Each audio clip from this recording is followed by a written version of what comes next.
Vous ne faites plus confiance la question, à la Senco. Oui, préoccupation. Et sur la Senco, aujourd'hui, ça pose problème, même ici, dans cette salle, si vous posez la question à M. Cholle, qui agresse les Congolais, ou bien qui sont les rebelles. Ça sera difficile qu'il puisse répondre à cette question. Ah bah, posez-lui la question. Oui, je lui pose la Monseigneur question. M. Cholle, qui agresse les Congolais.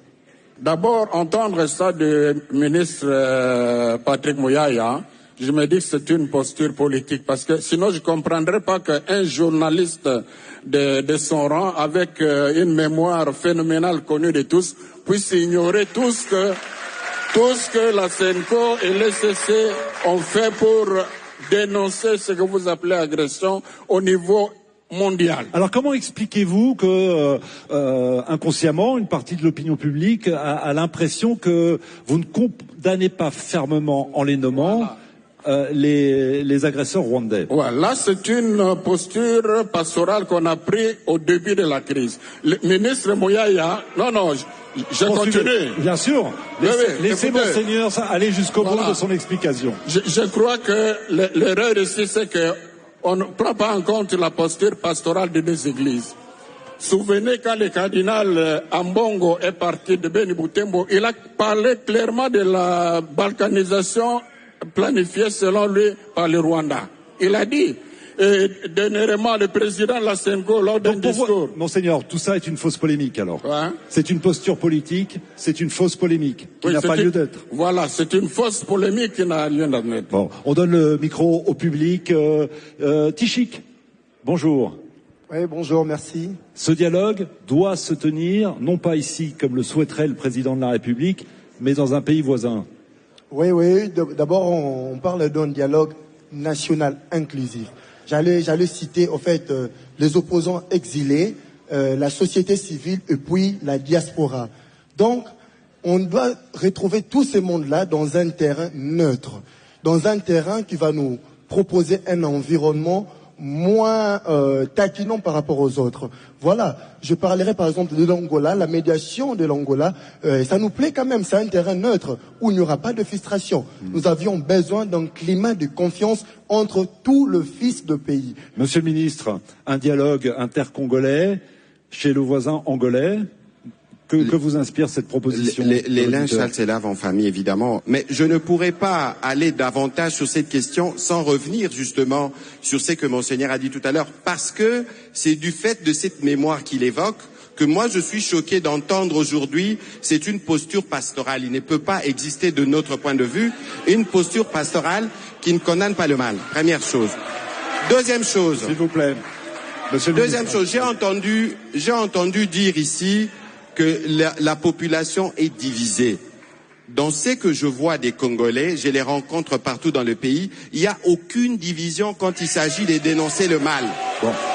Il n'y a aucune division lorsqu'on veut que les parties du territoire sous occupation puissent être libérées. Dans le public, certains applaudissent et certains ne partagent pas votre position, Monsieur le Ministre. Je voudrais qu'on continue, s'il vous plaît, dans le public, un tout petit peu de calme, merci beaucoup, qu'on donne la parole aux voisins. Gauthier.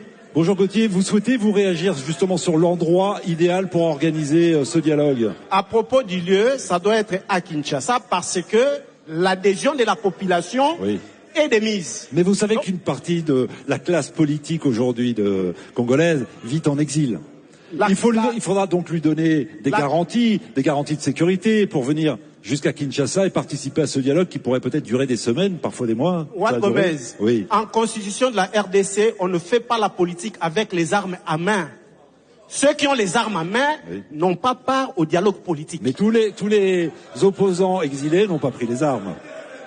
Mais ceux qui n'ont pas les armes sont les bienvenus en RDC. Martin Fayoulou, c'est important pour vous que ce dialogue se tienne ici à Kinshasa? Non, écoutez, s'il vous plaît, c'est un faux problème. C'est un faux problème. La conférence nationale souveraine s'est tenue à Kinshasa, n'est-ce pas? Le dialogue de Sun City s'est tenu où? En Afrique du Sud. À Sun City. Ok? Donc, les lieux ne posent pas de problème. Luanda ou Kinshasa, peu importe, parce que si c'est Kinshasa, on prend des mesures de décrispation. On dit, bon, voilà, tout le monde, Mobutu l'a fait à la conférence nationale souveraine. Nous sommes d'accord. Mais si c'est Luanda, et tout le monde va à Luanda, ça c'est un faux fuyant. Pour moi, c'est pas un problème. Et les uns et les autres, ceux qui ne veulent pas de dialogue, ils créent des problèmes parce qu'ils sont amis au Rwanda, ils ont signé des accords avec Kagame et ils ne veulent pas que le pays avance. Alors, on donne la parole au public. Dieu le veut, bonjour. Bonjour Juan, bonjour à tout le public présent ici. On vous écoute avec nos invités, allez-y. En fait, moi, je voudrais parler du temps, parce que le temps passe pour moi. Oui. À quand est-ce que le dialogue va avoir lieu? Parce que là, le pays est en ruine. Mais vous comprenez que ça tarde? Oui, je vois pourquoi ça tarde. Oui. Parce que il y a d'un côté Kinshasa qui ne veut pas que les rebelles qui touchent les armes ne puissent pas participer. Et il y a aussi l'opposition qui pose ces conditions. Donc il y a urgence aujourd'hui. Il y a urgence à organiser ce dialogue. Monseigneur Tcholé, idéalement ce dialogue, il doit se tenir quand? On a une échéance électorale présidentielle dans 2 ans.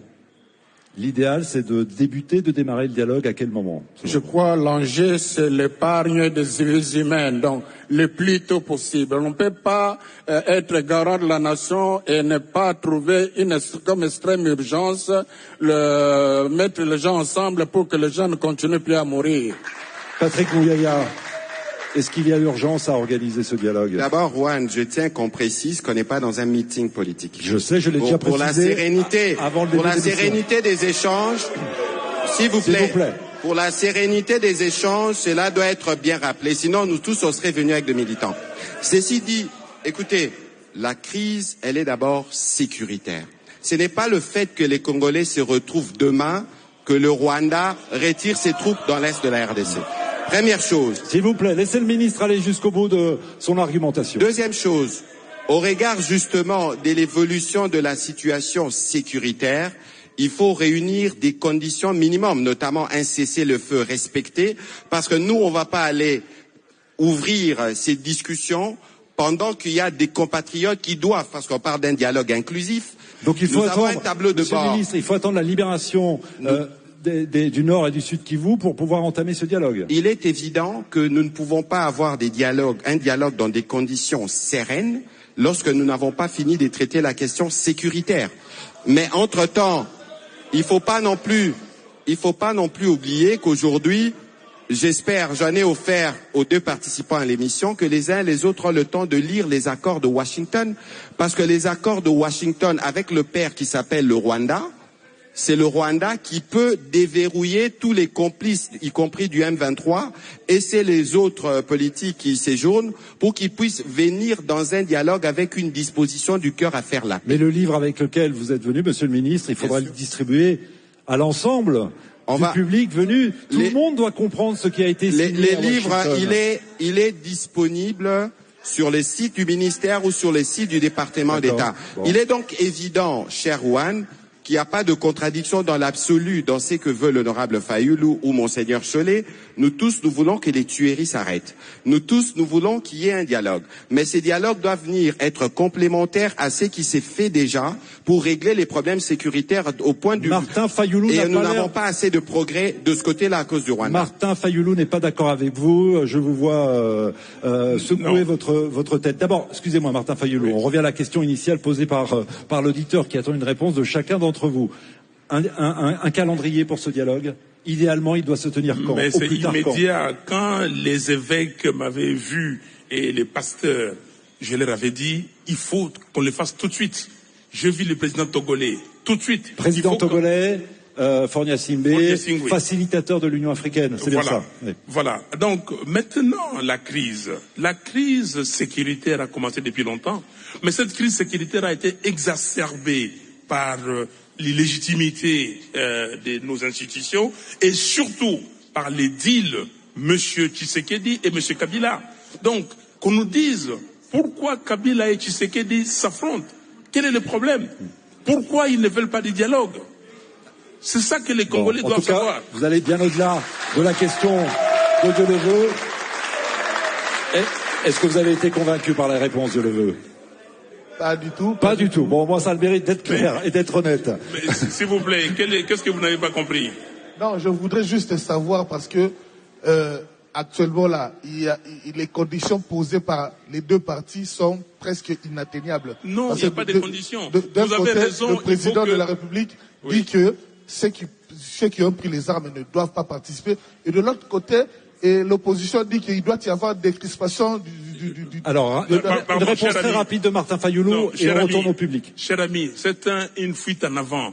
Monsieur Tshisekedi a un haut représentant à Doha. Et à Doha, il discute avec les M23 et l'AFC. Ok? Donc, il discute avec ceux qui ont pris les armes, avec ceux qui ont du sang. Ok, sur leurs mains. Donc s'ils discutent à Doha, il n'y a pas de raison qu'ils ne discutent pas ici. À Kinshasa. Allez, on repasse au public.